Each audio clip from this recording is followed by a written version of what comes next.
Hey everyone, it's the interview queen Alicia Atout here, and it is my absolute pleasure to welcome you all to my interview with Brad Rowe.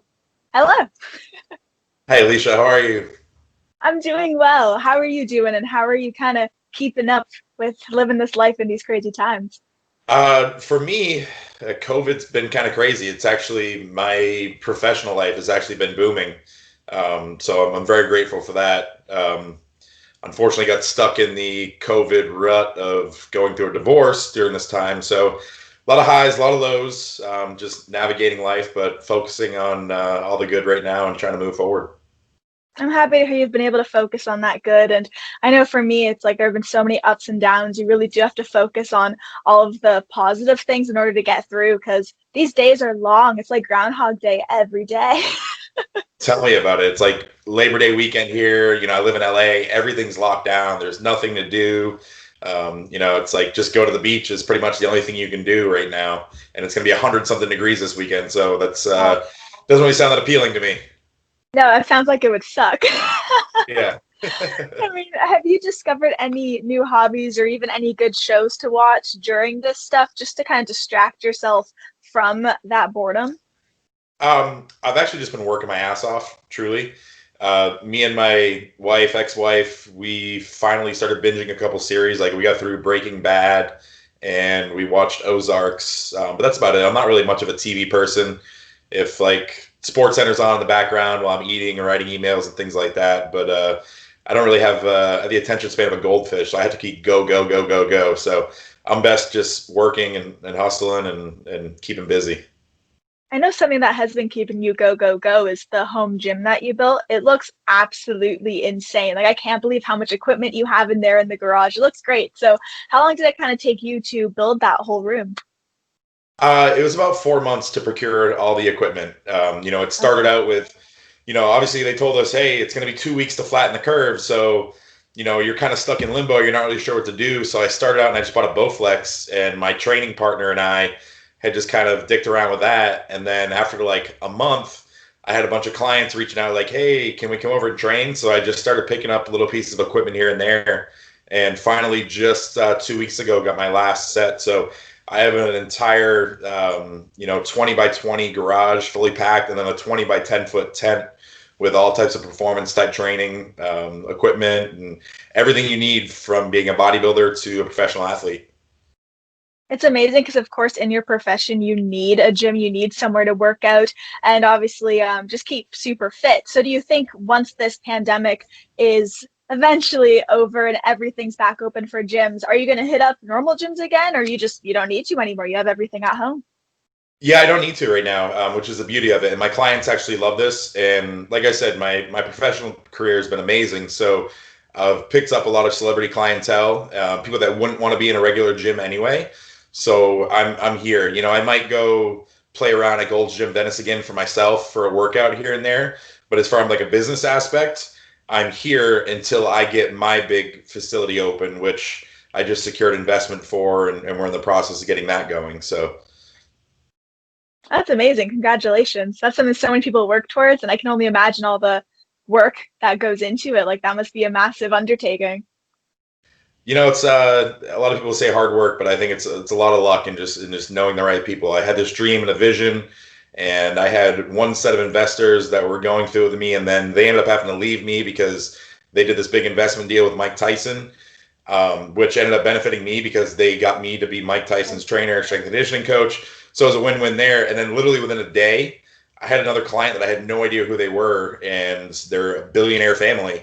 And I told them Oh, my idea, and they're like, "Hey, send over your business plan." Next thing I know, I have meetings, and we signed terms of agreement to build this absolutely amazing performance and wellness center out here in LA.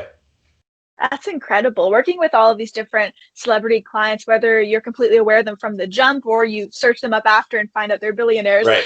do you ever find yourself at this point being in awe or starstruck, or are you kind of past that curve? I know, of course, does come down to it being a job, but sometimes just seeing someone cool that you know on TV or from movies, it can be a cool thing to experience.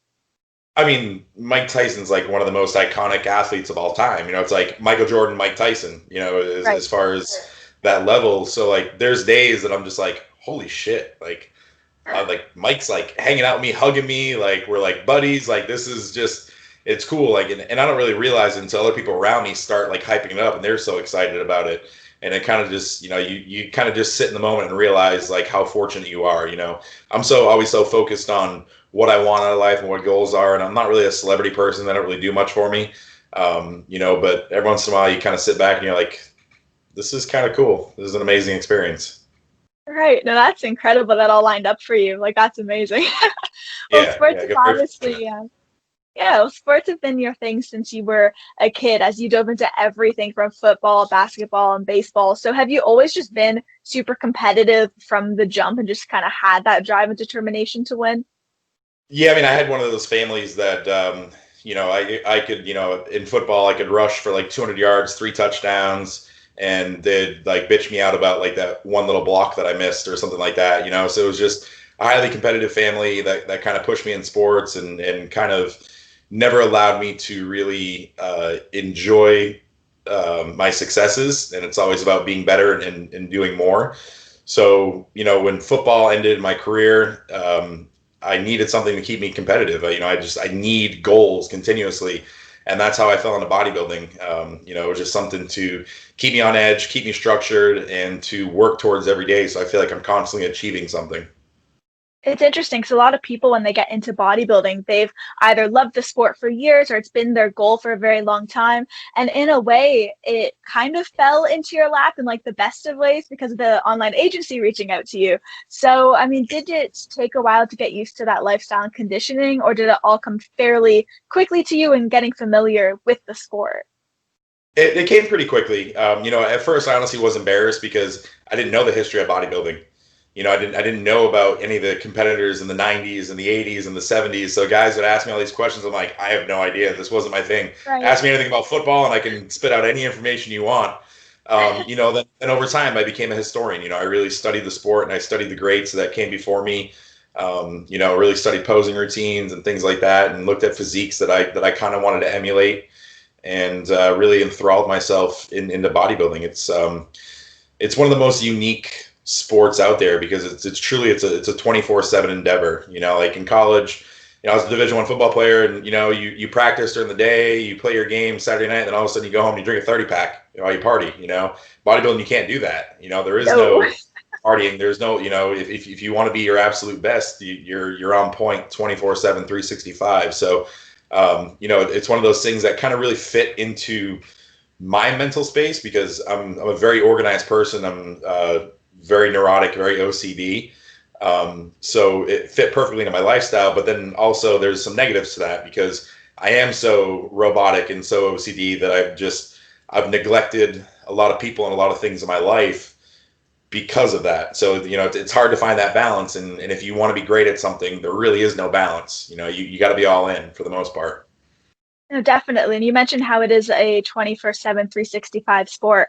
And a big part of that is the nutrition aspect of being in the fitness world. Like you have to be on point.